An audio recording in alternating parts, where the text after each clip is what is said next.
All right, welcome everybody to Book Think number 9, and I have a very special guest today, and that is Raph from the YouTube channel Raph Blutaxt, and we are here today talking about Ian McDonald's King of Morning, Queen of Day, and Raph, if you could give us your opening statement.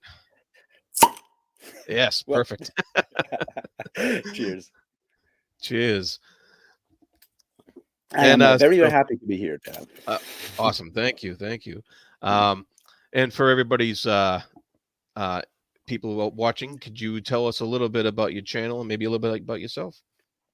Yeah, I'm Raf, which it's short for Raphael, and I started a booktube channel by accident, by following in a trap by Iskar Jarak, the Malas tuber who's currently in a bit on hiatus, and he made like this challenge, like make a spoiler-free synopsis of the Malazan Book of the Fallen, and had a couple of beers, and I'm like, yeah, sure, I can do this, and that's how I uploaded a booktube video, and then things kind of escalated from there. I've done a lot of Malazan stuff, and then I've moved slightly away from the Malazan stuff into more like general fantasy, science fiction, literary fiction conversations, trying to sort of tie them sometimes a bit to like literary theory when I can, and to more like thematic political discussions of books. That's sort of where I'm usually at.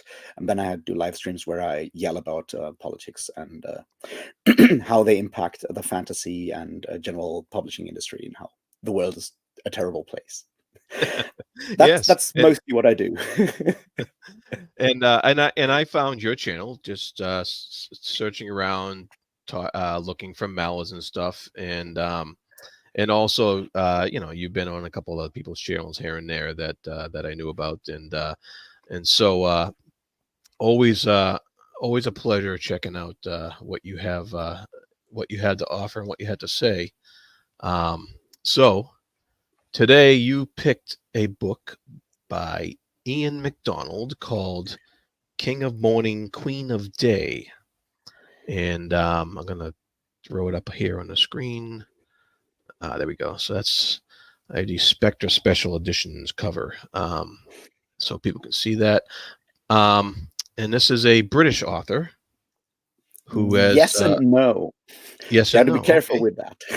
Well, he lives in Northern Ireland. He lives in Belfast, Mhm. which makes the conversation about whether he's Irish or anything else a bit complicated. He's got like Scottish roots and lives in Ireland, in Northern Ireland, Ah, and so technically he's a British citizen, right. Okay. but he may not consider himself very much of a Brit, to put it mildly.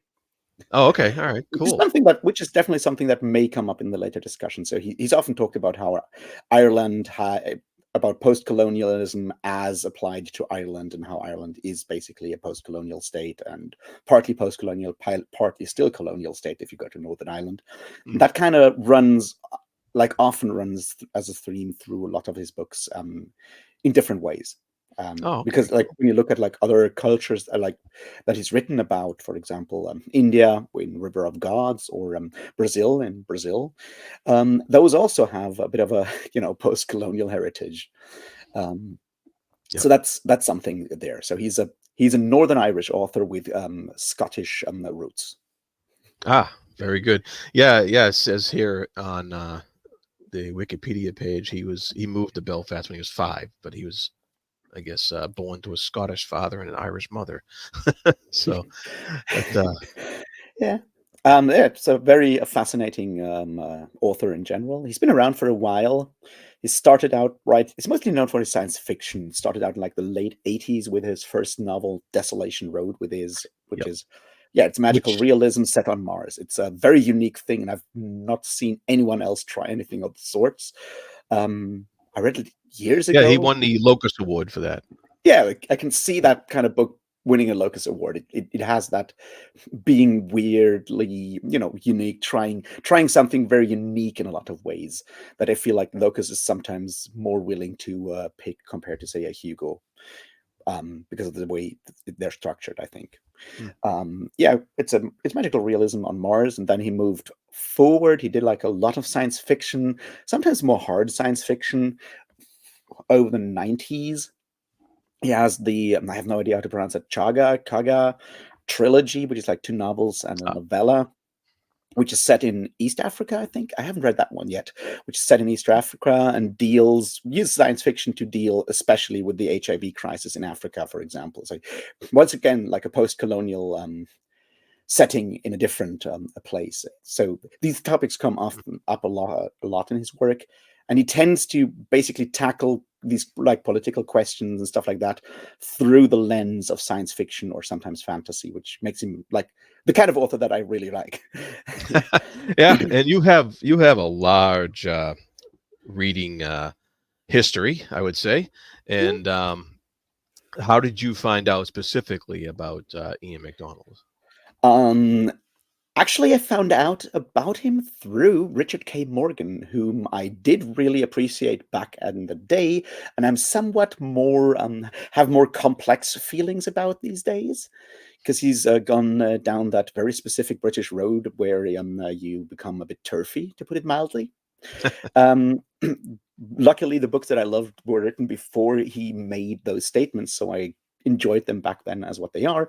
And he used to have like on his blog, like blog posts from time to time, where he talked about books that he read and thought other people should also read. And I found a lot of really Okay. good books through that, and found like Finch by Jeff Vandermeer through that. I think he was the person who finally kicked my ass enough to actually go and start reading Thomas Pynchon. Uh, Um, he's convinced me to read A Brief History of Seven Killings by Marlon James when that won the Booker Award. And he mentioned The Dervish House by Ian MacDonald and said, because he worked as an English teacher in Turkey, in Istanbul, it's set in Istanbul. And Morgan used to work as an English teacher there for a while and said, like, it's the best representation he's ever read of Istanbul in a book. And hmm, it just sounded interesting. So I'm like, yeah, I'm gonna try this, and I really loved it. And then I just started to work my way through McDonald's back catalog. I read River of Gods, which I really liked, and I read Brazil, which I really liked, and then I read oh god, I need to get that title together. It's a novella, more very short novel or novella. It's called Paper Wrap. Oh, Scissors Cut Paper Wrap Stoned, and it's about a bike tour that two people do in a futuristic Japan, and it has like very similar themes to Snow Crash by Neil Stevenson in a lot of ways. They came out uh, around the same time, so I would not say one influenced the other. It's just like similar ideas about like how we could maybe sort of use technology in a way to influence the human mind, which I think is sort of at the core of both books, and probably both heavily influenced by Julian James's Birth of Consciousness from the breakdown of the bicameral mind, which Stephen Erickson has also mentioned a couple of times. And at some point, I just while going through his whole works, I ended up with King of Morning, Queen of Day, and I really loved it. And then I reread it a couple of times and always loved it. yeah. Okay. Well, that's what I was wondering is how you got to this one. So eventually you made your way through his catalog. You got to this book particularly, and is this uh, a standalone? It is a Yep. standalone. It's a standalone. In fact, it's a bit closer to like what like you have like in your 50s, 60s, your fix-up novels, because it Oh. has like three parts set in three different times, three different eras of Irish history. And the first part was originally published as a novella back in the 80s, I think. Mm. But massively, like he rewrote it. He rewrote it massively for this one, and then added like two more bits to it, so it Ah, became okay. like a full novel. Oh, okay. Oh, cool. And this is it takes place in Ireland, but it's still a fantastical Ireland. It's like, I guess you could call it urban fantasy at its Okay. core, in the way, in the sense that it is fantasy. Or the first part I would probably call more like rural fantasy, because it mostly takes place in rural Ireland, and part two takes place in Dublin, and part three also takes place in Dublin. And it does have some form of maybe fantasy elements, or maybe they're science fictional. They're sort of in this weird borderlands between, fantasy and science fiction, because there's explanations of what is happening, and they sound science fictional, but at the end of the day, they're still very magical. So Very there's much. that. Is it is And it is it kind of related to like portal fairy stories, or is it more bit more modern than that? yes and no. It does have fairies.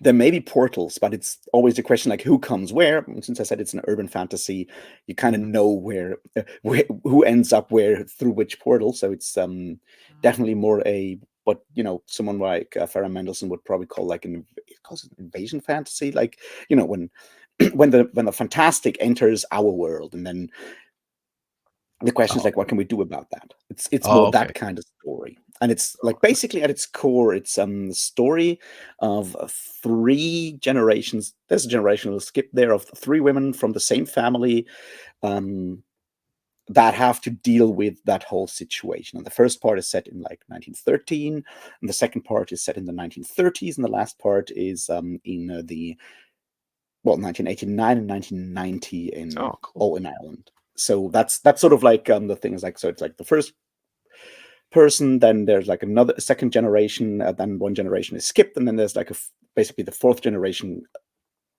character is another point of view character, and that's like a really clever Oh, thing because he kind of chose three really important eras of Irish modern contemporary Irish history, with 1913 being that whole like national romanticism era with William Butler Yeats, who's like an yeah.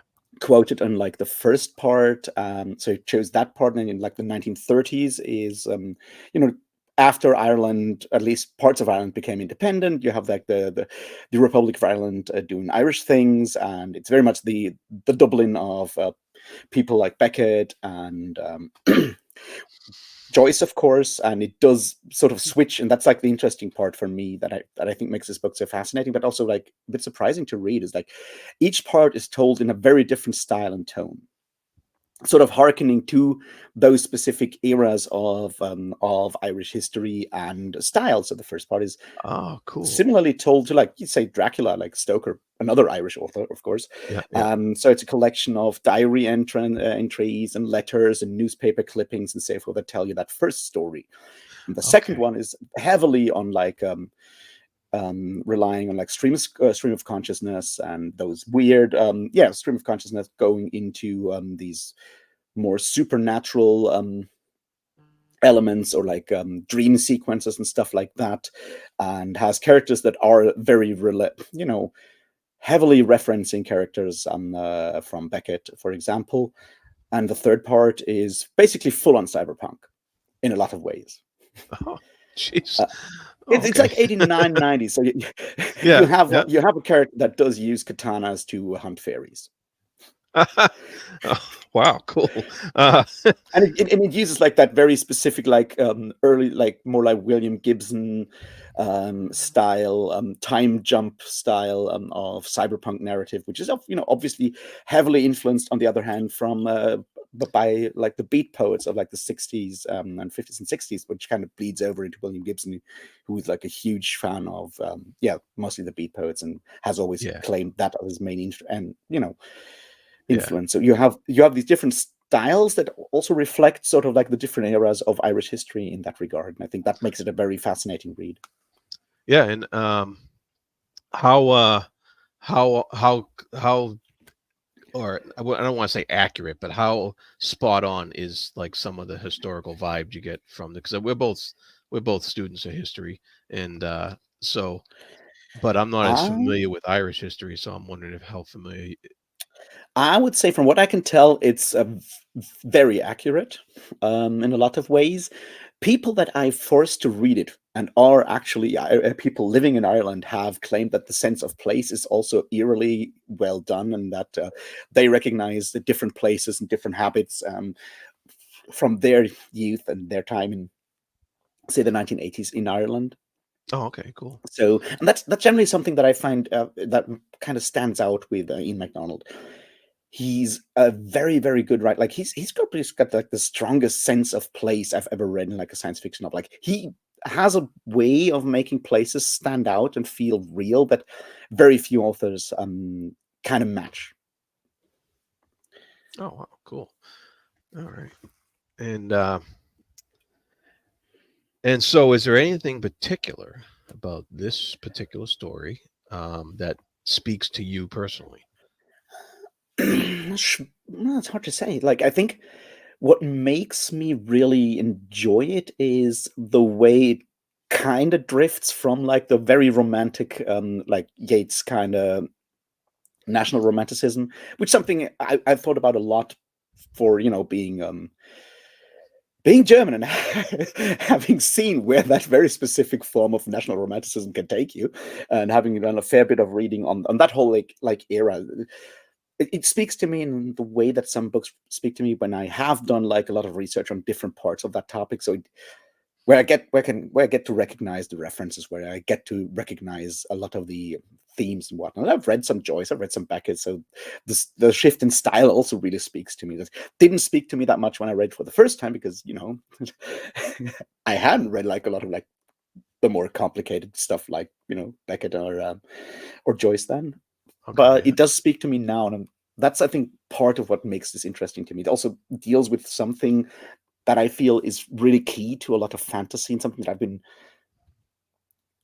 working on and thinking on for potentially like a second part to my anti-Semitism and fantasy video. It's like a second part where I want to look at specifically how romanticism as a movement has led into like very specific dark places, because it's easy to sort of connect that to different like nationalistic or national movements of independence, movements of like state building in a lot of ways. And you can see that through the 19th century all the way to the 20th, like with Yeats deliberately creating like mythology and harkening back to mythology to sort of create or inflame like a sense of Irish national pride, or to sort of coincide with the votes about the Home Rule Bill and like all that stuff. So I think that there's something very powerful in that, and the question that like this book asks, in my opinion, I think one that we often kind of forget to ask with a lot of fantasy, because it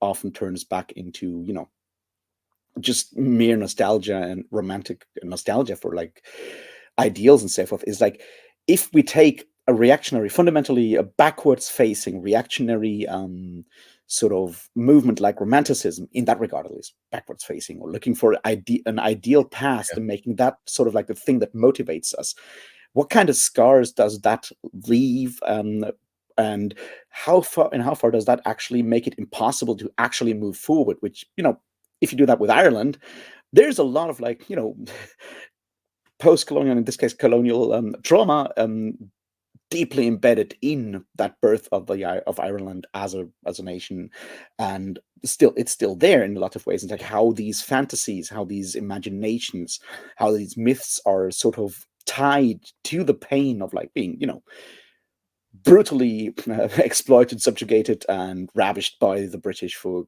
centuries, and how that sort of ties back into mythology. I think that's something that really speaks to me, because I see that danger with a lot of fantasy where it's not as clearly sort of like worked through, where we just like take that stuff in, go like, hey, it sounds really cool, we can connect to this, and then we kind of forget that words are kind of powerful and dangerous, and we need to kind of figure that out. And I feel McDonald tries to work through that whole problem of how do you sort of move from a traumatic past to a maybe less traumatic future.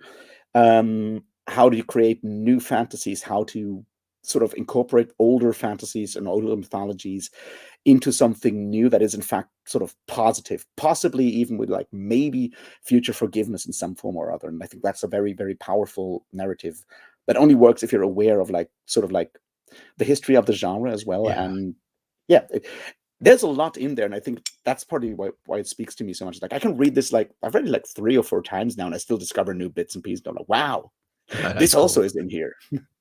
Yeah. That kind of reminds me of talk about how Tolkien was trying to create a mythology Yeah. uh, for England in ways, and you wonder what he was trying to accomplish, if he was trying to accomplish similar things along those lines. Um, was McDonald going down that route, or was Mm, he searching for something new?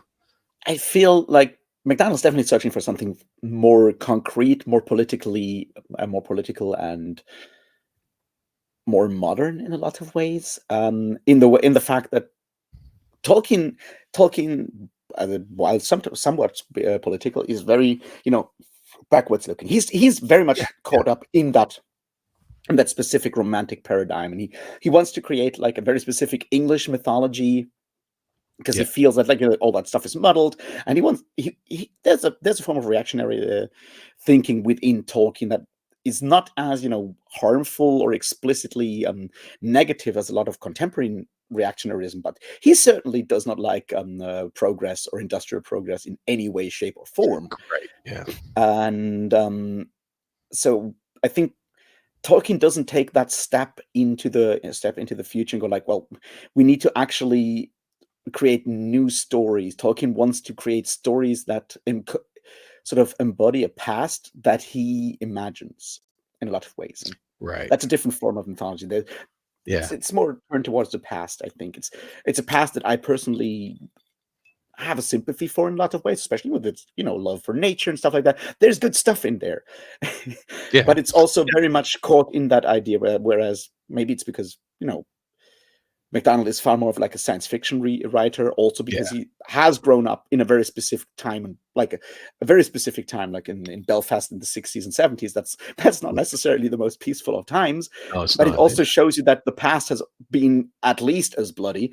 So you might want to actually try to find sort of like a peaceful future. So I think that's partly why it is more turned towards that, and he is very far more like explicitly political. Like he ties different like events and stuff very specifically to certain aspects of recent Irish history, including events where that are concretely written down, where see where one side just torched a bunch of houses and killed a bunch of people because they had the wrong religion, stuff like that. This stuff happens, and he ties those kind of traumata very explicitly um to mythology and trauma in a way that Tolkien just doesn't do, for probably all kinds of reasons. Yeah. One maybe being that, like, being a child of like the late 19th century, Tolkien just doesn't have the vocabulary or the tool set to deal with his own trauma enough to face it this clearly. Whereas, you know, MacDonald, as like a younger generation, has those kind of tool sets. He can talk about like psychology explicitly in his book. When people in the 1930s have discovered psychology, they do stuff like hypnotizing people and trying to work Oh, out yeah. trauma and stuff. These ideas are packed in. There's like, I mean, the whole idea of mythology is very clearly tied to like Jungian archetypes in a lot of ways with him. So he encapsulated those, and I think that's part of what makes it so fascinating to me. Is like, you can see like how ideas about the world shift from like each perspective, each of these three tales, how they Okay. shift Right. forward Yeah. as well. Like, in the 1913, there is still like, these ideas of like maybe mythology is kind of right. The universe has not yet been like fully scientifically encompassed in a lot of ways. And Yeah. There's a lot of paradigm shifts between yeah, these yeah, different time periods that he's working with, yeah, and and I so think that that's that partly sounds what pretty makes it so fascinating. fascinating. Yeah. Yeah. Cool. And so to go along with all that, uh, Yeah. why should we read this? As a specific question. I think I would say just to see what is possible within the framework of especially something like urban fantasy that is often sort of like denigrated by a lot of people from like say our side of our very specific small spot of fantasy booktube and book discourse. We often kind of look down on a lot of urban fantasy as basically being paranormal romance or the weirdly creepily sexist fantasies of something like the Dresden Files, right? We often look down at urban fantasy as sort of like a lesser art, where we have kind of replicate that whole like elitism that fantasy fans always rave against, when it's like, yeah, people like Salman Rushdie don't necessarily think that fantasy is proper is proper literature, as he's, for example, right. This weird like elitism is in there, and I think a book like King of Morning, Queen of Day kind of can be sort of like a key for us to understand that, like, within the form of urban fantasy, there's a lot of stuff you can do if you want to go and just like experiment in a lot of ways. And Yeah. maybe can reduce that sort of like prejudice against urban fantasy in a lot of ways. I think that's one specific part. Oh, by the way, there are a lot of Salman Rushdie references within the last part, the 1980s part of King of Morning, Queen of Day. Oh, that's cool. Is it from Rushdie's work or from his? Like Rushdie's work gets mentioned, but also because it's the late 1980s, so you have that whole and there's like it references news events, so forth. So you have obviously Okay. the whole discourse around the satanic verses and Yeah, the the fatwa and everything fatwa. also Yeah. kind of pop up. So it does tie in these specific elements as well, and I think that's another part that makes this book so fascinating, is that it is very much in conversation with both very classic fantasy tales, but also with the larger literary space, with the larger magical realist Okay. conversation. It does tie these things all together, and I think that makes it so nuanced. But you can also just go and read it as like three really dark urban fantasy fairy tales, which Hmm. all feature female main characters that are getting progressively stronger as the times move on and allow women to be stronger characters as well. And that I think like all of that kind of ties together. Like the thematic and symbolic progress is really interesting. Like the first character is like 15 years old. The second one is in her late teens, like 17, 18, and the third character is in her early 20s. And so they have like progressively more agency because they get older, but also society allows them like more agency because gender roles also kind of begin to broaden, I guess, and shift a bit. And all of that also makes it really interesting because we Hmm. don't have that many we don't have that many old white dudes writing about women, and from my judgment as another old white dude, actually being very nuanced with it. Right. Yeah, that's good. That's because I don't think. I mean, back to the point of fantasy and I don't like fantasy gatekeeping myself. I Mhm. I think fantasy has room to grow and to be almost anything really Yeah, that that's possible that the mind can think of. And so when when somebody says that one type of fantasy is better than another, that doesn't jive. But yeah, so that sounds fascinating. The references to Rushdie mhm, make me want to read this book because uh, you know I despise the censorship of art. So that's and what happened to him is the anathema, I think, of what should happen to an artist. yeah. So I have this huge problem with Rushdie where I'm like, he's clearly a yeah, talented writer. I don't What happened to exactly. him is really is terrible and should not happen, but also he's a massive dick. Oh, I Like know. when He's you he read him he isn't talking, he has a huge ego and yeah, I don't agree with his essays. I read a bunch of them. Um, yeah, that whole like Languages of Truth or whatever it was called, the yeah, recent essay and collection. Oh God, I got collection. so mad at the man. And yeah, I didn't agree with a lot of his essays. There was some that I did, but a couple, but not it was like a it could have been a 50-50 shot or whatever, um but Yeah, he is a brilliant writer as far yeah, as yeah, the stories he writes, and that's where I can say, okay, the writing's good, and I can read his stuff without having to worry about his some of his opinions, and but yeah, and I can also look at him as an artist and say this other yeah, crap should not happen to him, and so, but yeah, I think that's that. But you having that incident mentioned in this story, yeah. to me makes it very, very fascinating.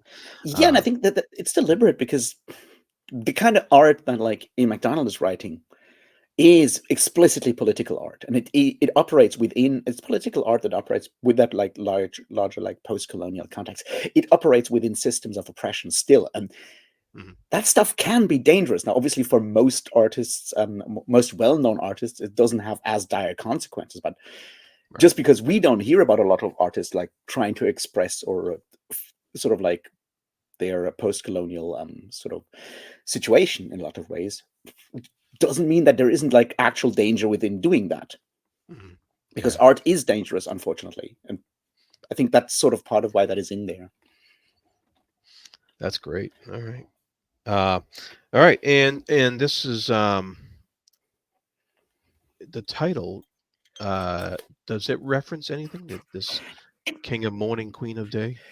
It references, I mean, it comes up a lot because I think it's part of the general like Irish context, and he does make references to that old like stories of gods and fighting men, which is sort of like the key collection at the time of like the early 19th century of like Irish mythology. That the recent I keep forgetting her name, something lawless, Children of Gods and Fighting Men kind of references as well with its Gaelic fantasy. He does that. So the whole idea of the king of the morning and the queen of the day, or the other way around, is tied into Irish or Celtic mythology. There's also a song by Irish folk rock band Horselips from the 1970s from one night. They are like very specific like concept albums about Irish mythology. I think it's on Book of Invasions, but it may also be on the Tane. I keep mixing those two up, that deal with like stories of Cuchulainn and all of that stuff, all that good Celtic and all that good Irish mythology. So it may be both a deliberate like reference of that song by the Horselips, or it may be just a reference to the general figure of like the King of Morning and Queen of Day, which is a very specific like sexual image. Sexuality, I think that's maybe something I should mention, because yes, Sure. the book does deal with awakening sexuality, the way that sexuality is kind of tied to mythology from time to time, very Yep. heavily, Yep. Yep. and it does not shy away from uh, the very like darker side of that as well. There is sexual violence in this book. Like beware. Yeah. Be aware. Yeah. That's good. Good to know. It's not very explicit, but it is there, and it's both because we have like younger protagonists. It definitely falls more under like sexual violence and child sexual abuse. That is in there. If that triggers you, maybe give it a miss. I think it's Excellent. very I think it's very well done in that it gets the dread across without going into like any like graphic details, but it is still there. Right. All right.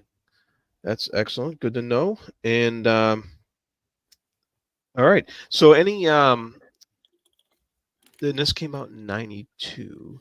Uh I should think official 91, 92, something like that. Yeah. yeah.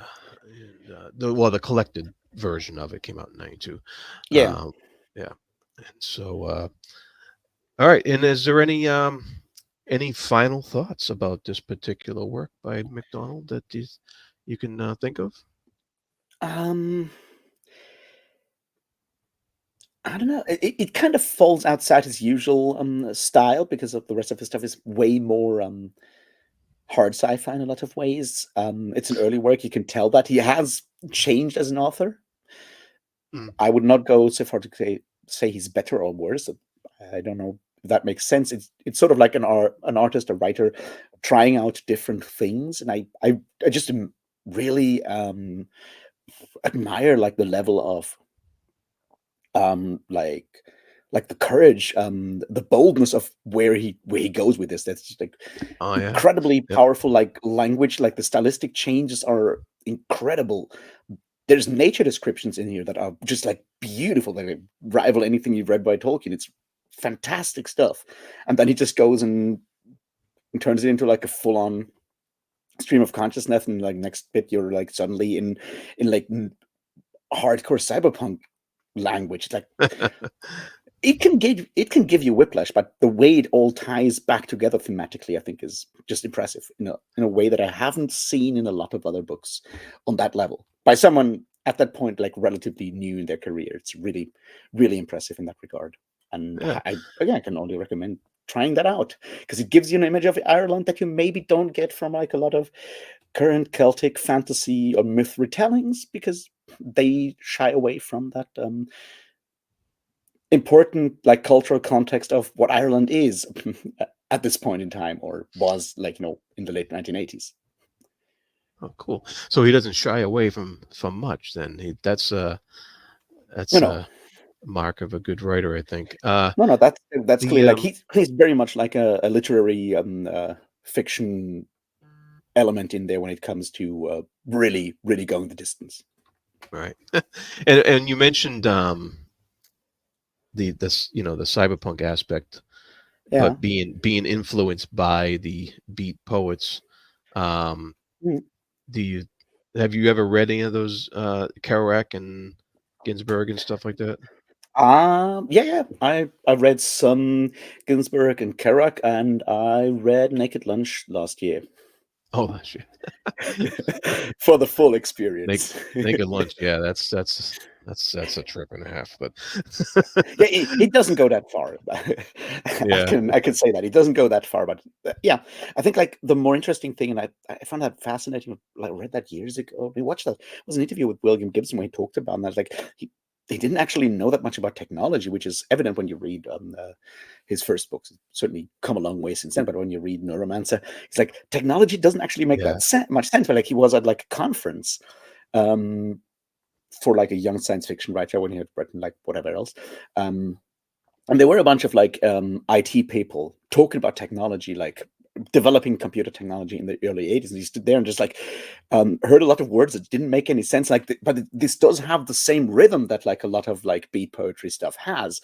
And so the goal was to okay, sort of create that weird, like almost understandable sort of techno babble kind of thing stuff, with right? that very specific rhythm to it that kind of drives you forward, as you know, a lot of like the beat stuff does. And I Yeah, think that's like a fascinating approach. It's like the actual technology doesn't need to make sense within this didn't genre, make but sense to me at yeah, all. it doesn't have to, like, and I think that's like a huge paradigm shift within science fiction as a genre. It's like you have all that 50s, 60s classic sci-fi where they try Yep. to explain and come up with technologies that make sense. And Gibson goes like, no, what actually makes us drive forward is, the language is what it keeps us reading this stuff. And you read Neuromancer and it has that very specific driving vibe. And you go, look, it's very, I thought when I first read it, it's like it's a page turner. I didn't understand the technology. I don't think I have to understand the technology to go like, wow, I want to find out what goes on there. And I think that's that paradigm shift of making sure that technology is not the be all end all of science fiction. I think that's something that people like William Gibson in their way brought back. Obviously Ursula Le Guin always did it in her specific way because she focused much more on like societal issues and stuff like that, but Gibson making it sound like science fiction and still writing like a political novel about Mhm. the ills of capitalism. I think that's sort of like an important shift that like widened the space of what Right. was possible to do within science fiction. And I think that's sort of where McDonald kind of fits in as well, in that tradition of widening the space and using science fiction as a tool to tell or encompass sort of like a place and time and identity, and talk about problems that sometimes kind of go beyond our own like understanding, and then like the language of the fantastical, in this case the science fictional, basically allows us to tackle those problems in a way that just our like everyday language does maybe not really allow us, because it kind of breaks our like imagination in that regard. Yeah, and the breaking it up into three different short Yeah, novels. That kind of reminds me of Gene Wolfe's Fifth Head of Cerberus in a way, Cerberus. yeah. And is it? But is it? But is it more connected than Gene Wolfe? I mean, Gene Wolfe's was connected, but it was very different. Yeah, because you have all these characters be of the same family. There's always these callbacks, and Right. characters from the first one show up in the second one, and so forth. So there is an overarching like connection all the time. All the time. Yeah. Um, Okay. I think in that regard, I would say not so much Fifth Half of Cerberus, but a bit more of something like a Canticle for Leibowitz, for example. Okay. Haven't read that Or one, but I heard about it. Yeah. it's a fantastic one. You should read it. It's really really good. Also depressing. All right. Well, I'll have to read this one first because I think you've talked me into it. So Yeah. Yeah, I hope you do, and if you do, I'm very much looking forward to your thoughts on it because I think you You'll might appreciate it in a lot of ways. you'll be the first to know. All right, Raf. We're gonna Yeah, wrap it up here, but thank you so much for coming on. thank you for having me And on. I'll put a link to Raf's channel below, so everybody check that out. And everybody check out King of Morning and Queen of Day by Ian McDonald. Yeah, And as I always say, be good to each other. And thank you. thank you.